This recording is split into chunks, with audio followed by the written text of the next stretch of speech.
5, 4, 3, 2. Hello, good people. Hello, my friends. The doctor's in the house. My name is Dr. G.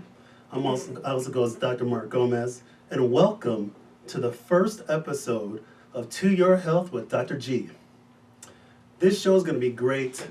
Today is a culmination of months of preparation, but really a lifetime of journeys and experiences. We're going to have a great time today, and I've got some fantastic guests.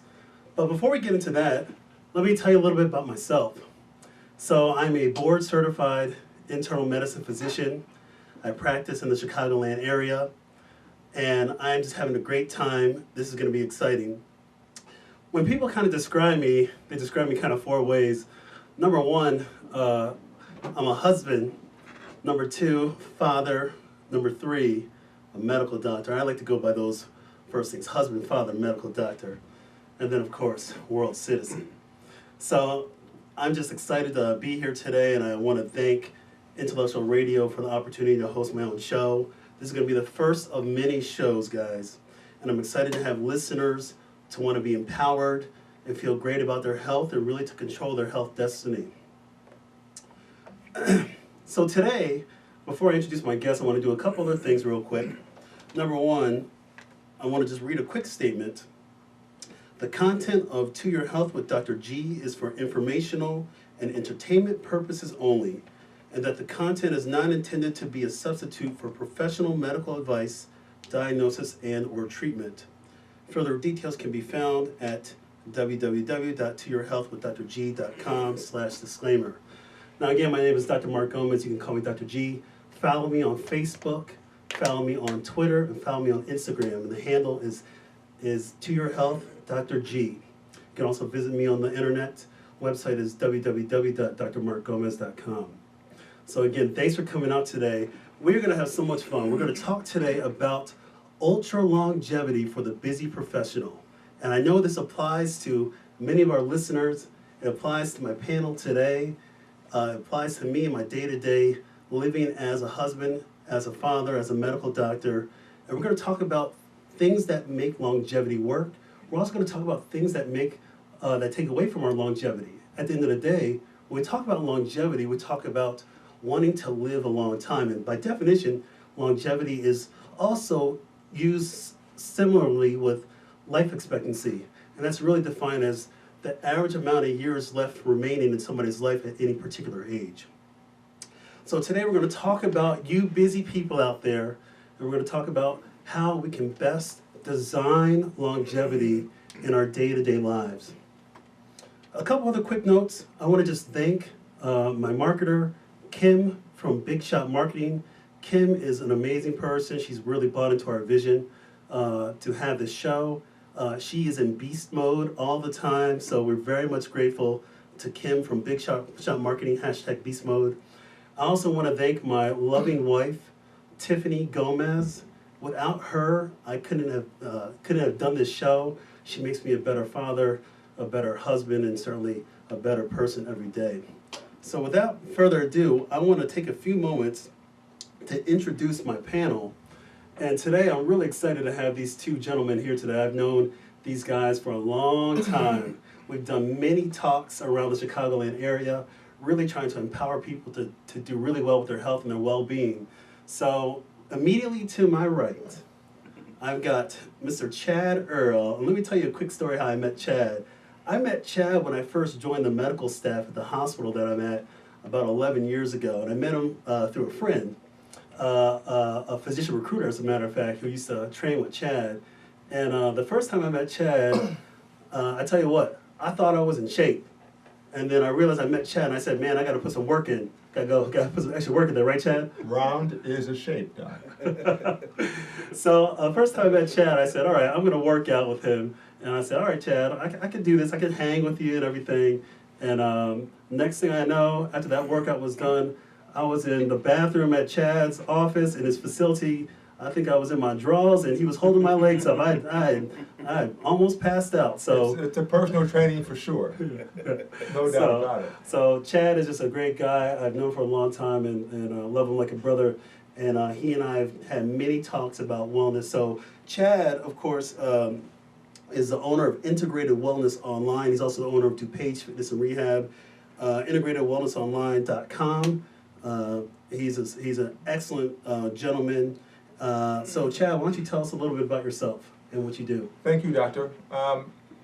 Basically, to make it short, I'm a personal trainer, and so when we think of personal training, you want to think of three particular categories. You typically secure personal training to improve your appearance, to improve your performance, or to manage your health and increase your vitality. So my specialty is actually the health restoration and vitality, the last component in those three. And my background is in nutrition and wellness with master's degrees in nutrition, and then I have certifications in different populations of exercise. But I just am glad to be here today because we want to make sure that we dispel some of the myths and we get to the heart of being healthy and being well, and making sure that people can break the science down into components that they understand and can then implement it in their life. Excellent. Thank you, Chad. The next guest today is Larry Love. I met Larry, well, probably almost around the same time as I met Chad, because Chad actually introduced me to Larry, and Larry's just been, he's just an excellent gentleman, just an excellent brother, and he just embodies performance, and that's what he's all about. And when we talk about longevity, performance is an important aspect of that. So I want to go ahead and introduce Mr. Larry Love. Larry Love is the owner of Total Body Wellness and Performance Incorporated, www.totalbodywellness.net. Larry, please tell us about yourself a little bit. Thanks for having me on the show, Dr. G. Well, as a sports medicine specialist, it's been a great journey to optimize the movement of many athletes, but also just people in general. And so when we do that, we like to look at why people move the way they do. Do they have dysfunctional movements? Does that affect their performance? And at my practice, one of the evaluation techniques that is often used is really getting people to understand that movement has three phases. It has a correction phase, it has a progression phase, and then it has a performance phase. And with that performance phase, that really is what optimizes how people feel, how they perform, and lastly, how they achieve the goals that they desire. And that's what I do. It's sweet and simple. Thank you, Larry. Now, each week with this show, I'm going to tell you a little bit more about the show, but each week I'm going to be interviewing various guests and various experts in their medical and healthcare fields. And since I've known these two guys for a long time, and I've got personal stories that I won't say on the radio. Share. That's maybe for later. But since I've known these guys for a long time, I knew I had to get these two on when I knew I was going to go to my show. I want to do a quick shout out to the Loyola Ramblers. I graduated from medical school from Loyola, and we just fell a little bit short there in that national semifinal game to Michigan, but really proud of Loyola, so go Ramblers. All right, so today what we're gonna do, and really how I like to break down the show is I like to break it down a little bit in medical terms, and then of course with my guests here, they'll talk about various approaches to health from their disciplines. In medicine, when somebody comes in and sees us, we always call it the chief complaint. And that is the reason why somebody sees their medical professional. So how I like to start this show is I like to start out by talking about the chief complaint, AKA the question or situation of this hour. And our topic is longevity, and certainly ultra longevity. How do you attain that for the busy professional? So our question is, how do we make longevity work in our busy lives? I think about it for myself, certainly being a physician, being a husband, being a parent to two little kids, and being a world citizen. It's hard to make that work. But what we want to do today is outline how can we properly design your health and wellness. Step one, from a medical perspective, I always say you gotta get a physical. if you haven't had a physical in the last year, number one, you're due for a physical. Number two, you should make that happen and go see your primary care doctor, because your primary care doctor is going to be the person that rescues you if you get into trouble. So if you haven't had a physical, you got to get a physical. And by getting a physical doesn't mean just going to see the doctor. It also means getting some baseline labs. And those labs are important because it gives us objective data to see how you're doing. When we think about health and medicine, it's very objective. Yes, there's very subjective things that people complain with, but the standard is you measure on objective information. So whether you're doing lab tests or whether you're doing imaging tests, it's all objective. Either you're objectively well or you're objectively sick. And so it's super important to go ahead and see your doctor. So again, if you haven't seen your doctor in the last year, go see a doctor. Get your foundation, because you can't really start living unless you know that you're not dying. So when I talked to Chad, it was about 2 months ago, Chad and I met. I was telling you earlier that Chad and I meet every now and then just to talk stuff, and I bring things from a medical standpoint. Chad brings things from a nutritional performance, wellness design standpoint. And so every now and then we sit there, we talk about different ideas. So about 2 months ago, I was sitting there in Chad's office, and it was a Sunday, it was like Sunday morning or after church, and Chad and I are just shooting the stuff, and we're just talking about, well, you know, we're busy, and Chad is a parent, and Larry's also a parent as well too, and we're all about the same age, and we're saying, all right, here we are on a Sunday, and we start thinking, how do we practice what we preach? How do us as busy professionals help other professionals out there to achieve their life goals? And so Chad and I were talking, and I'll let Chad tell the story a little bit, but we started talking, and we started writing some things down. And when I wrote things down, I really had this epiphany, and I said, wow, I only have 40 minutes a day on average to dedicate to my marriage, or 40 minutes a day on average to dedicate to parenting, or 40 minutes a day on average to dedicate to health. And so Chad has coined this term, the 25-year weekend. And so what I want to do is I want Chad to explain that, because this is just an eye-opening experience. And I went home after I met with Chad, and I told my wife Tiffany, I said, wow, I said, honey, guess what? I really only have 40 minutes a day, and I felt really bad about that. I thought I was going to cry. Right? That was not good at all. And I wound up telling a couple of patients this story just on the side, and they were like, Dr. G, how could you say that to your wife? Right. How could you say that to your kids? Mine's 24 minutes. And I go, but we have obligations. We have obligations that we have to do, and we have to figure out how to design around those obligations. Right. Because the bottom line is, once you wake up in the morning, that time when you wake up in the morning is your time. The rest of the time is on somebody else's dime, somebody else's dollar. So Chad, I want you to go ahead and break down this concept, because I thought this was just amazing when you're talking about health and wellness design and longevity. Yeah, and so as Dr. Gomez pointed out, me and Dr. Gomez were talking, and how it kind of works is me and Dr. Gomez talk, and then me and Larry talk, and then Larry and Gomez talks. So that's kind of how the situation kind of flows usually. So Three-way it's kind of a three-way. Yeah, We all kind triangle. of talk independently, but together. So with this particular conversation, we were discussing how a lot of the recommendations on health are for people who are totally infatuated with just improving that dimension. You know, when you look at some of the traditional information, they say, hey, exercise for an hour a day. And at first it seems very benign to say, yeah, hey, I'll put an hour in.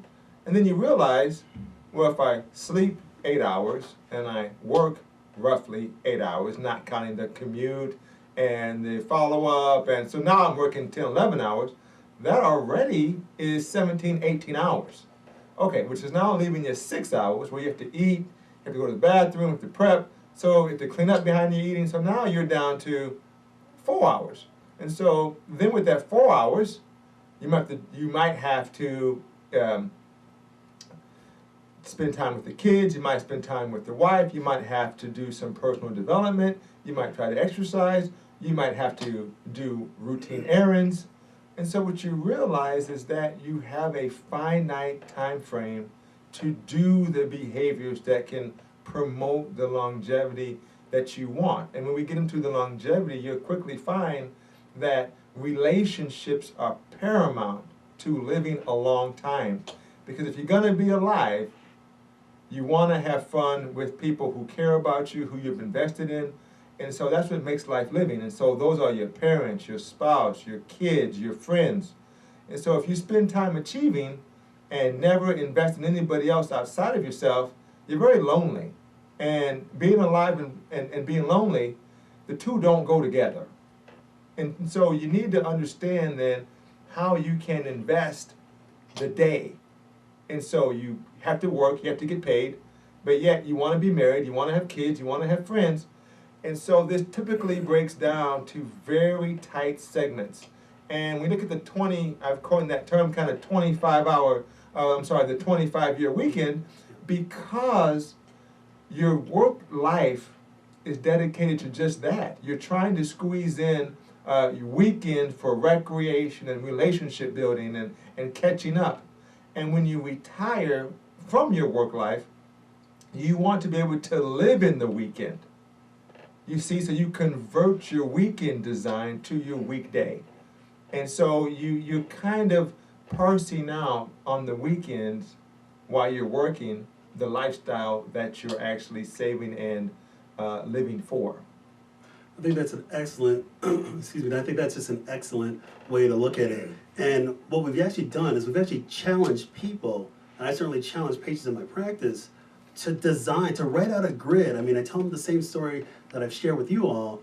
Start out, get a piece of paper, write out your obligations, write out how much time you sleep, how much time you need to work.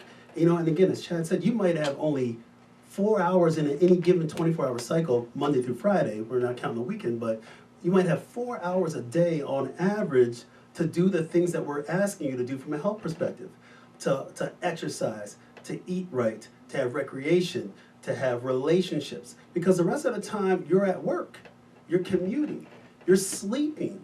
So you have to try to design your life around that time frame. And the people that design their lives the best are the people that live the longest. There you go.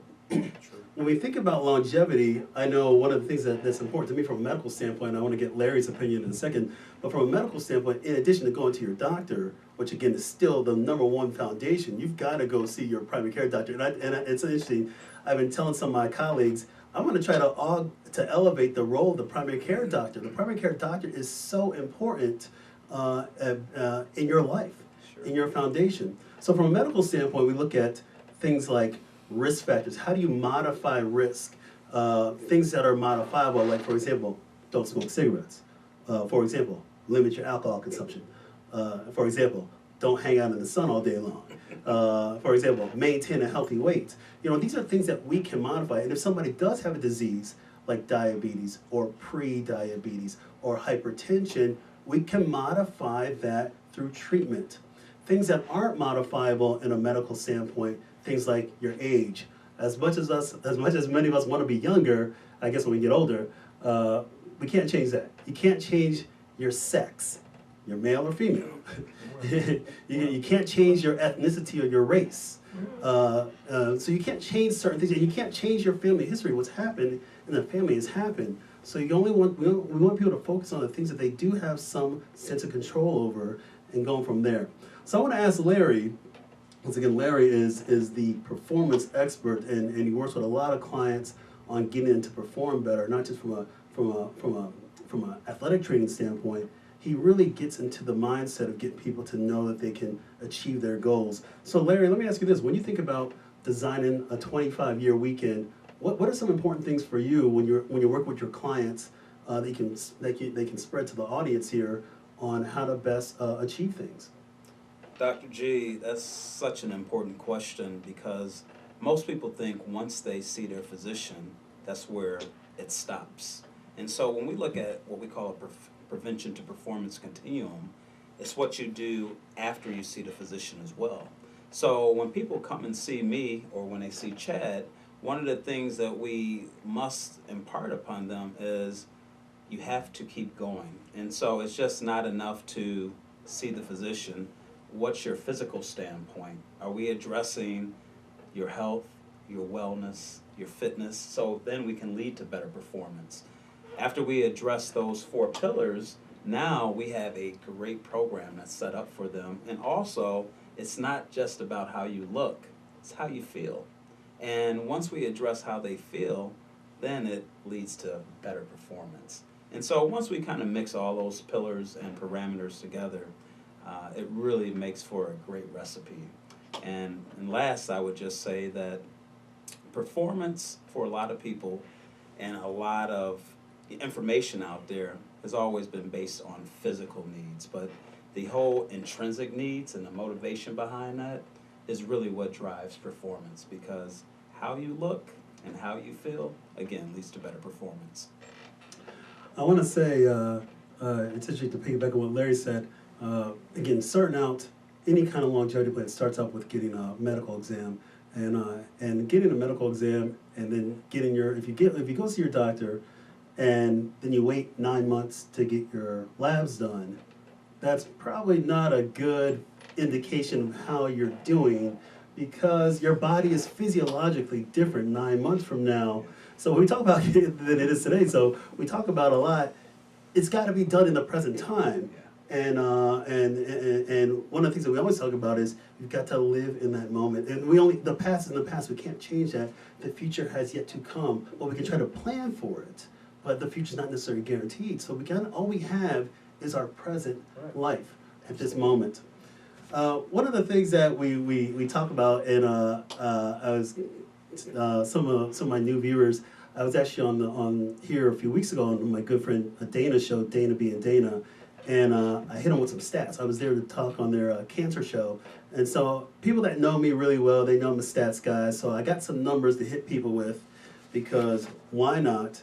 But sometimes numbers help us understand the impact of things that we're talking about, conditions that we're dealing with. And so a lot of this is known information, but a lot of it may not necessarily be known. So for example, a lot of people think that we in the United States have the best health outcomes. Would you guys say that's true or false? Right. I would say certainly it's false. I tell you what, in relation to the show being about longevity, the USA does not, contrary to popular belief, have the longest amount of living. Was that 36, something like that? It's not good, but yet we spend the most amount of money per capita in this country on health care. We spend money on going to see our physician. We spend our money going to the gym. We spend money on billions of dollars a year on supplements. We spend a lot of money for a lot of different things, but yet we don't have the best outcomes. We don't live the longest. You want to comment on that, Chad? Yeah, let me add a segment to that. Again, when you look at those numbers, it is true that the United States is somewhat down on that list. You know, we're not at the bottom. No, but here's even the greater travesty of that. Is not only are we losing some years, and let's say it's 3 or 4 years from the peak, our life expectancy, but the chronic disease burden. These other countries are living several years longer, 3 to 5 years longer, and they do not have the chronic disease. And so they're having a better expression of life. See, that is really the crux of longevity. If I told you you can be 100 years old, but you have to sit in a chair for the last 30 years, you know, not be able to eat the food you want, not have any sex, what's the point of being alive? I don't want to be alive if I can't do what I want to do. Absolutely. I mean, what good is that? And so longevity is tied to both duration and expression. I don't want just my name to be on the back of the jersey and you have to guess what I used to do. I want you to be able to see my expression of who I am. And so that's, when we look at the second half of the show, getting into those aspects. You know, because everybody knows about visiting your grandparents in the old folks' home, and they're nowhere near the people your parents tell them they are. You're saying, what are you talking about? That grandma, what are you doing? Oh, your grandpa back in the day. I'm like, what are you talking about? But you want to have the vitality of being able to do a lot of the activities that people talk about. And so that, to me, Dr. Gomez, is the crux of, as Larry was saying about performance. Yes, the medical doctor keeps you alive. Yes, the medical doctor understands and manages your disease, but there is an entire continuum of prevention to performance. After you're alive, after you're stable, what about thriving? What about that? And so that's what we want to really have you understand today, is get into that aspect of living as well.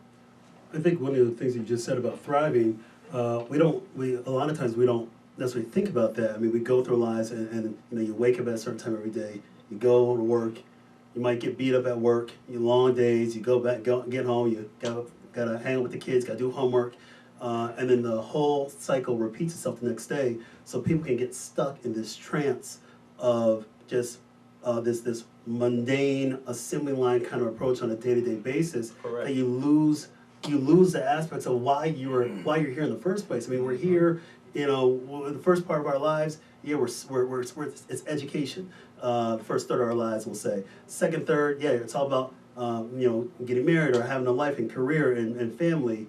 And then you want to get that return on that investment in your retirement years. Nobody wants to check out early, but if you've got serious disease burden, by the time that you're older, it's going to be hard for you to finally live and express things. So I promised a little bit of stats, but here's the USA stats. This is published in 2015. The source is the World Bank Group. USA average life expectancy 79 years in the year 2015. In 1960, USA was at 70 years, so we gained 9 years in roughly in a roughly 55 years. The world average right now, at least published in 2015, average longevity is 72 years. So the USA does beat the world by average. In 1960, the world life expectancy longevity was 53. But when you look at different regions, as Chad said earlier, we're not even the best in our own in North America. Canada actually outlives us by a couple of years. Mexico is a little bit behind us.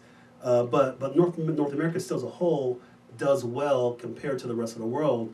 But there certainly are inadequacies and inherent inequities in world health. For example, we know that people, if you have a higher income, you tend to live longer. If you have a lower income, you tend to not live as long. If you live in an environment that is under constant stress, a country that has a lot of internal conflict, your longevity is compromised. Right. We talk about that, we call it an allostatic load, your ability to respond to certain situations that can affect your overall survival. And when you look at countries that that have the longevity, they're not necessarily super rich, but the people have the relationships. And so those countries, we call those, well, it was coined in 2005 by a guy named Dan Bettner, who first coined the term in National Geographic magazine. He called them blue zones. And he identified, him and some of the researchers, they identified 5 places, 5 regions in the world that have people living the longest and living the healthiest. So when you are old, you're not in a wheelchair. When you're 90, you're still walking down the streets. And so those countries, Sardinia, Italy, but Sardinia, number 2, Okinawa, Japan. I'm thinking about trying to move there right now, fellas. As you got to be in that environment, you can't just leave Illinois right now and go to Italy and just live there and expect to live to 90 years old. You might stand out. Yeah. So we've got Sardinia, Italy. We've got Okinawa, Japan. We've got Nicoya in Costa Rica. We have Icaria in Greece, and we have Loma Linda, California. USA didn't make it as a hotspot for longevity. Loma Linda, California, but in a specific population of Seventh-day Adventists. Actually, a number of years ago, the same researcher, Dan Bettner, he actually filed a project based off of Finland where they tried to actually make a city, try to have a city change its longevity. So he picked a town. I thought it might have been Minnesota, but he picked a town, and he talked about not necessarily changing individual behaviors, but he talked about having a community that supports that, and I don't remember the results off the top of my head, but I'm going to kind of paraphrase it, was that after people adopted the community approach to longevity, people lived longer, 3 years on average. They may add 3 years to their life. They spent less money on health care. They reduced smoking. Why not? But they actually, as a community, improved. And when you're looking at things that bind these communities together, a couple of things. Number one, they have regular physical activity. They have life purpose that Chad was talking about. They have stress reduction. They have moderate calorie intake. They have a semi-vegetarianism kind of diet. They have moderate alcohol intake, especially wine. We were looking at the Mediterranean region, and we can talk about that all day long, about some of the benefits of those kind of diets. And then, of course, they engage in spirituality, religion, family life, and social life. So I want to ask this question to Larry. So Larry, we're talking about longevity and trying to design it and understanding. First of all, we just talked about, hey, here's where we're at the USA. We are not at the top. We're up there, but there are many countries that outperform us. Even our neighbors up north outlive us in Canada. But how do you think we should best approach this? So say I'm a busy person, you're a busy person. How do you design these things that you want to have longevity? We're talking about things that communities share in common: regular activity, life purpose, stress reduction, sense of community, sense of family, sense of relationships. How do we best do that in our busy lives? And that is another great question, Dr. G. But when we talk about longevity, I think we must talk about the equation of performance potential. And so in those other parts of the world, their performance potential is all relegated on a willingness to live longer. And here in the United States, we have this mentality of more, working more, social activities and different things like that. But incorporating good health, good performance, good wellness around a busy schedule has to start with willingness first. Self-preservation is really key. After we go ahead and we carve out some time, sometimes it's about getting with the right professional. A lot of people try to do it on their own.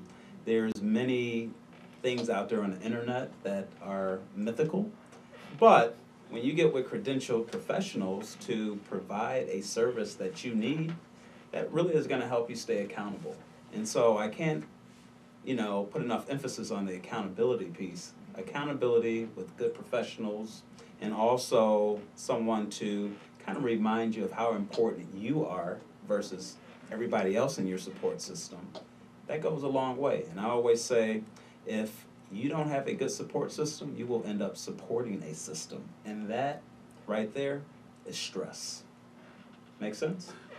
Yeah, I think that's a great kind of approach. I wish you can sometimes be in the room with me with my patients. That'd be great, because you can coach them up and get into some of that mentality aspect.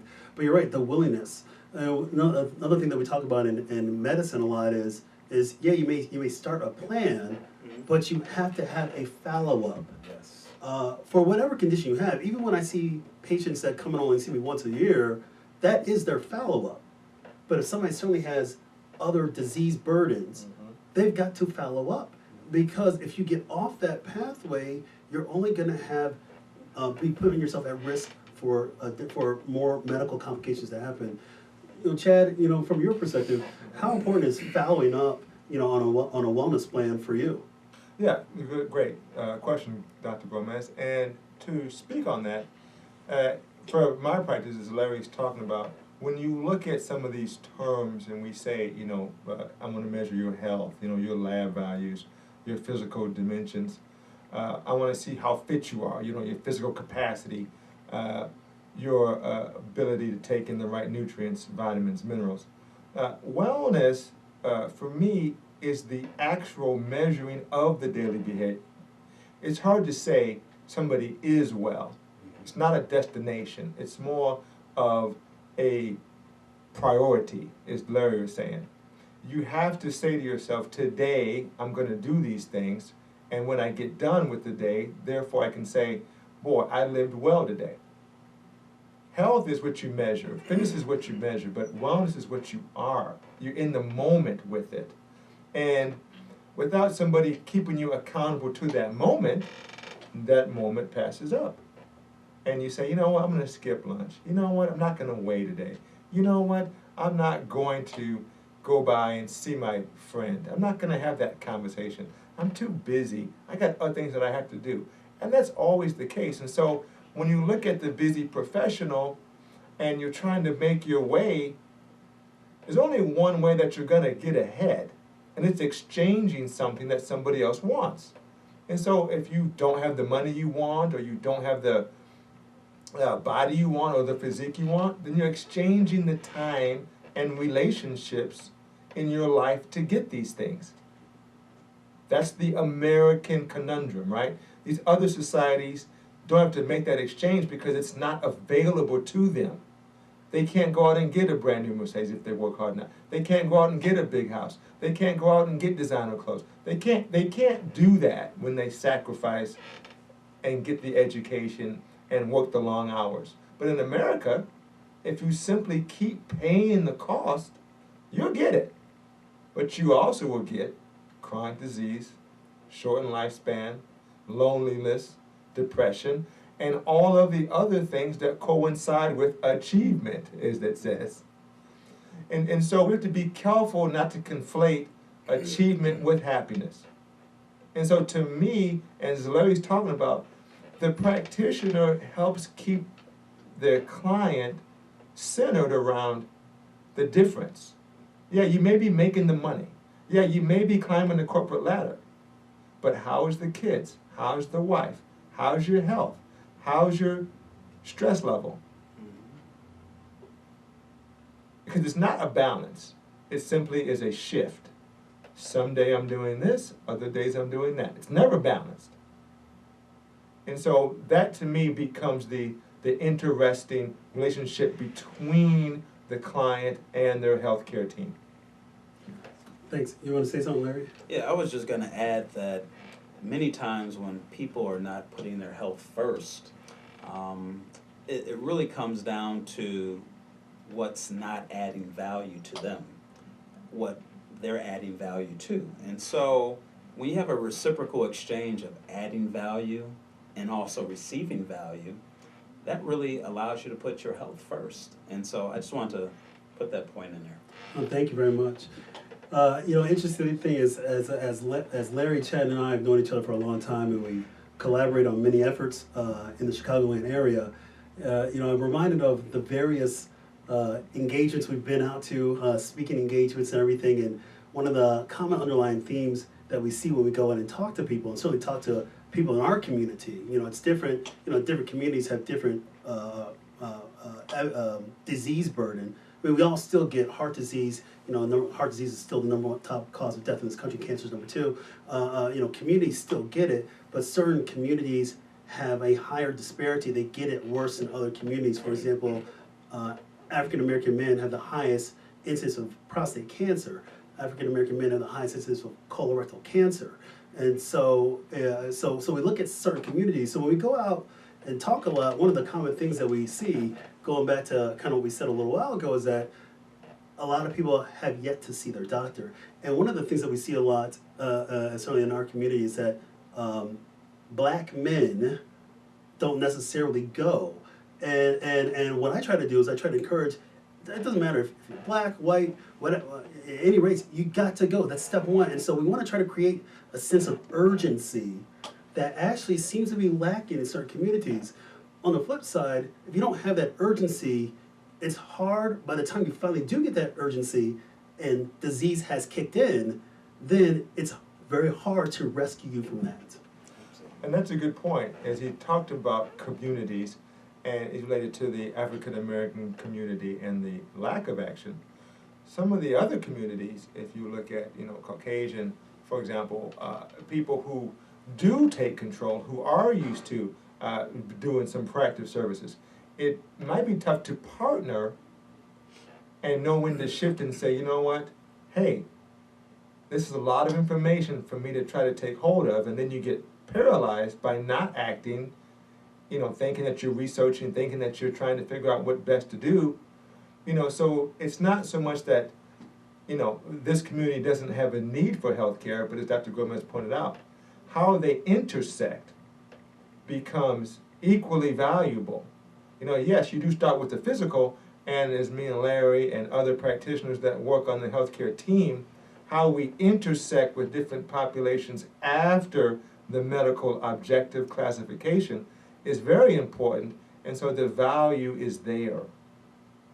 It's interesting. We're bombarded by health all the time. We're bombarded by the appearance of health. Let's put it that way: the appearance of health. So you look at our pop stars in pop culture. You look at athletes; they look healthy. The only difference between NBA player or NFL player and me is that they can execute a skill much better than I certainly can. But it doesn't necessarily mean that they're healthier. Mm-hmm. But we have this perception of what health is, and that's it. But then when it comes down to ourselves, we sometimes forget to take care of ourselves. But you say, oh, I was watching the Oscars and I see this person, oh, they look great, they are healthy. Well, you don't necessarily know that they're healthy, they look good right there. Right. But same thing, but look what happens, after people are athletes and they get away from performing at that high level, what happens to their health? Well, they've got chronic pain, they've got, they gain weight, they've got eventually high blood pressure, diabetes. Now, you didn't think about that, and people will say, oh my gosh, I remember watching that guy play 20 years ago. He was dunking on everybody, he was scoring all sorts of touchdowns, and you go, he's got this? I thought he was healthy. And that's a good point. And as Dr. Gomez pointed out, sometimes we conflate the activity with the outcome. And we forget that, well, athletes are a certain age. They're not 50-year-old out there dunking. Okay, Right. so they're right. I mean, the greatest dunker, Julius Erving. Okay, I mean, you look at him now. Okay, look at Michael Jordan now. Okay, look at these people after they're retired and they age very similar to the population. It's just their peak hormone expression is very, very different. But as their hormone pattern starts to digress and break down, now you have this interesting back to the mean when it looks at disease. Same for Hollywood. How old is the average Hollywood leading actor and actress? They're not 60 years old. Those females aren't 65. Okay, you're talking about somebody who's in their 20s. And so, yeah, we look at the stories, smoking, drinking. Okay, they're 20 years old. Okay, that athlete, smoking, staying out, drinking, not eating right, still performing. They're 25. Okay? So don't necessarily think that the activities that somebody who you're admiring necessarily with their physique is what's creating the outcome. A lot of it is the resiliency of that genotype at the age. Just like when you were younger, right? There's no 15-year-old trying to get washboard abs. They're 15 years old. That's what makes their abs, okay? I had a membership at Bally's Fitness when I was 15. You see any I actually think 15-year-olds? I think I was trying to get washboard abs at that time. You're the only one. Yeah. Well, it's an interesting point that you say. You don't see, people return to the mean as they get older, and you don't see 50-year-olds out on the battlefield fight for our country. You just can't do that. You cannot perform like that. You will get injured. You don't see a 50-year-old playing tackle football with a whole bunch of 25-year-olds. You will get injured. Simple. Larry, you want to say something about that? I was just going to say it's all relative when it comes to health, wellness, fitness, and performance.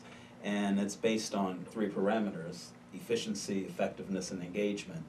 And so a lot of times... Can you say that again? Yeah, it's all based on efficiency, effectiveness, and engagement. And so a lot of times when we see these athletes or high performers, we have to understand their efficiency of movement, their health patterns are specifically engaged for that actual activity.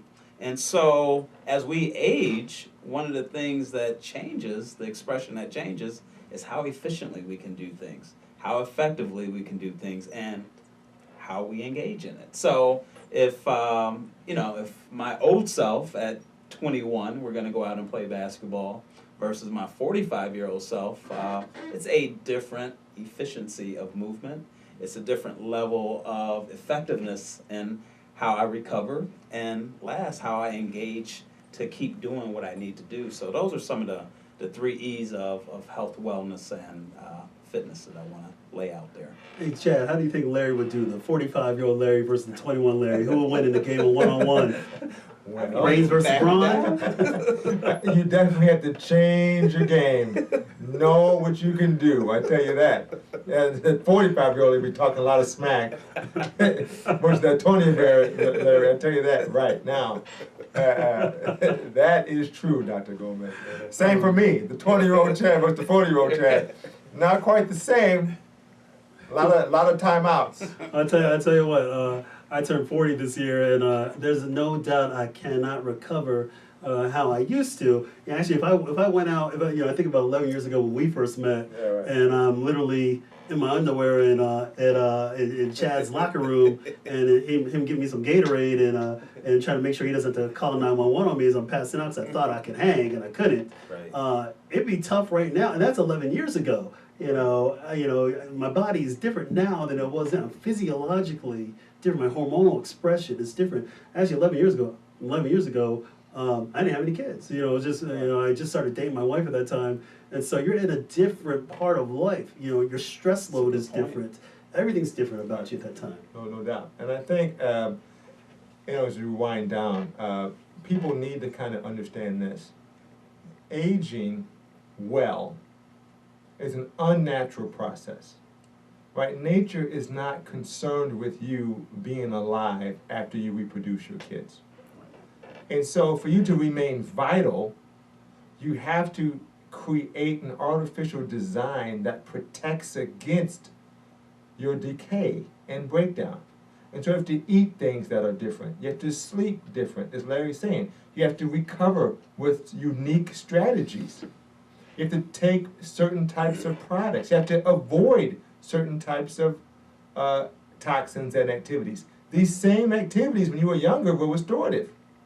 You could play sports and with testosterone get stronger tissues and stronger ligaments and tendons. But as you get older, that same repeated stress creates wear and tear, breakdown, inflammation. And so not only do you have to look at what you're doing and how you engage it, but you have to create these unique artificial designs per decade to keep your physiology in a place that's optimal. Thank you. So we got about 5 minutes left, so we're going to try to wrap this up. But before we get into some of the final thoughts, first of all, this has been an excellent conversation. But I want to leave it like this before we get some final words from my guests today. In medicine, I talked about in the beginning, when we have a problem in medicine, we call it when somebody presents us, we call it the chief complaint. And then as a physician, after you've done your exam and everything and heard the story, we come with an assessment and plan. So as I kind of look at the assessment and plan section now, what we want to do is talk about in these last few minutes is the importance of taking action.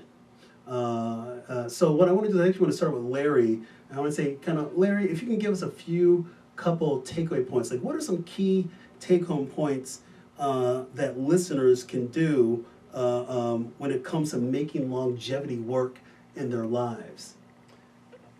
First of all, I want to just state it begins with knowing that you're worth it. Your health is worth it.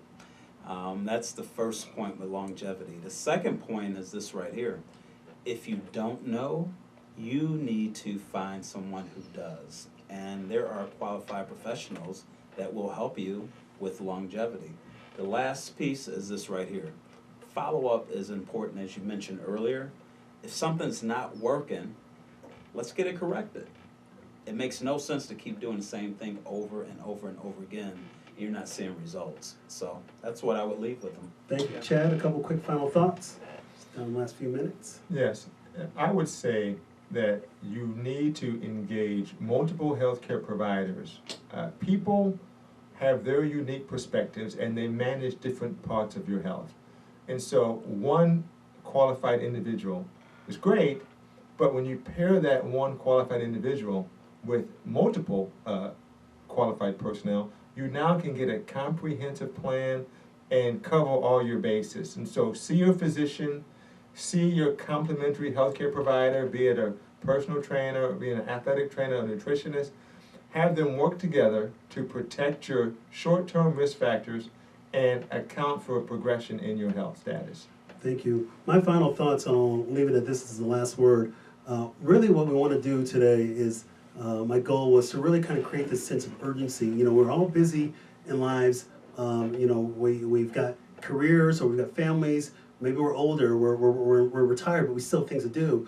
Your health has to be first and foremost. Without being healthy, you cannot live. It's hard to do certain things that you want to do if you don't have that foundation. So my kind of takeaway point is to, yes, see your doctor. If you haven't had a physical in over a year, I challenge you to go see your doctor. Get one. If you don't know a doctor, find one. Do some research, but invest in your health. That's the biggest take-home point that I can say.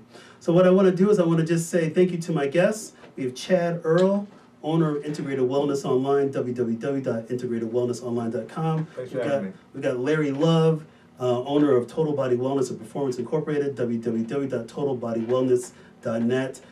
Stay tuned for next week's episode. When is enough enough? Balancing self-care and caregiving. Again, my name is Dr. G. You can follow me on www.drmarkgomez.com. You can follow me on Twitter, Instagram, and Facebook @ToYourHealth, Dr. G. Thank you, guys. God bless. Bye-bye.